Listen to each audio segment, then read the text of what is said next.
ஒரு சில வீடுகள்ல பாத்தீங்கன்னா வீட்டுக்கு முன்னாடியே மரம் நட்டு வச்சிருக்கிறாங்க. அது உயரமா போற மாதிரி வீட்டு கடவாஸ் பிடிக்கும் நேரா பாத்தீங்கன்னா அந்த மரம் தெரியும். அந்த மாதிரி மரம் இருக்கிற மாதிரி ஒரு வீட்டை அமைச்சாலும் அந்த குடும்பத்துல வந்து பிள்ளைங்களுடைய படிப்பு வந்து தடை ஏற்படும். கல்வியில வந்து அவங்களால மேல போக முடியாது. பொதுவா அந்த கல்வியில தடை ஏற்படும் அல்லது வேலையில தடை ஏற்படும்.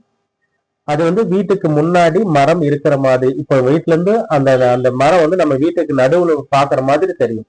அந்த மாதிரி அமைப்பில் இருந்தாலும் பிள்ளைங்களுடைய படிப்பு வந்து தடை ஏற்படும்.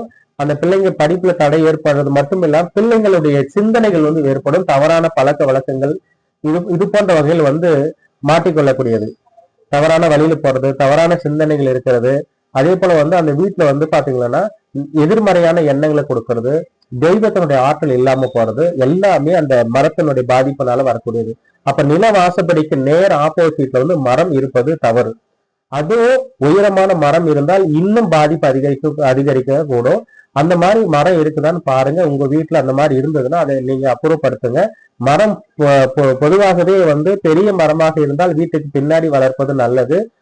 இது எல்லாமே நீங்க உணர்ந்து பார்ப்பது தான் நல்லது. ஏதோ ஏதோ ஒரு வகையில் கஷ்டங்கள் உங்களுக்கு சூழ்ந்து இருக்கிறது. அந்த கஷ்டம் எதனால இருக்கிறது என்று கண்டுபிடிங்க. அது ஜாதக ரீதியாகவோ இல்ல வீட்டின் ரீதியாகவோ ஏதாவது ஒரு வகையில் உங்களுக்கு நிவர்த்தி கிடைக்கும். அதனால நீங்க வந்து முறையா வந்து வாஸ்து பாக்குறதுனால தப்பு கிடையாது. உங்களுக்குன்னு ஒரு தீர்வு கிடைக்கும். ஜாதகம் பாக்குறதுனால தப்பு கிடையாது. அந்த ஜாதகம் மூலியமா உங்களுக்கு நல்ல ஒரு வழி கிடைக்கும். அதனால வருஷத்துக்கு ஒரு டைம், வருஷத்துக்கு 2 டைம் ஜாதகம் பாருங்க. வீட்டை வந்து பரிசோதனை பண்ணி பாருங்க. ரொம்ப ரொம்ப நல்லது.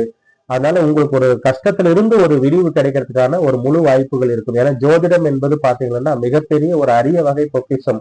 உங்களுடைய எதிர்கால வாழ்க்கையில் வரக்கூடிய பிரச்சனைகள் இருந்து விடுபடுறதுக்கு ஒரு தீர்வு கிடைக்கக்கூடிய ஒரு அமைப்பாக ஜோதிடம் விளங்கும். அதனால நீங்க பாருங்க. வாசப்படிக்கு நேர் ஆப்போசிட்ல மரம் இருந்து அதை எடுத்துருங்க. அது பிள்ளைங்களுடைய படிப்பு, கல்வி சம்பந்தப்பட்ட அனைத்துமே தடை ஏற்படும். கடன் சுமை அதிகரிக்கும். அதனால நீங்க வந்து பாருங்க. நன்றி. வாழ்க வளமுடன்.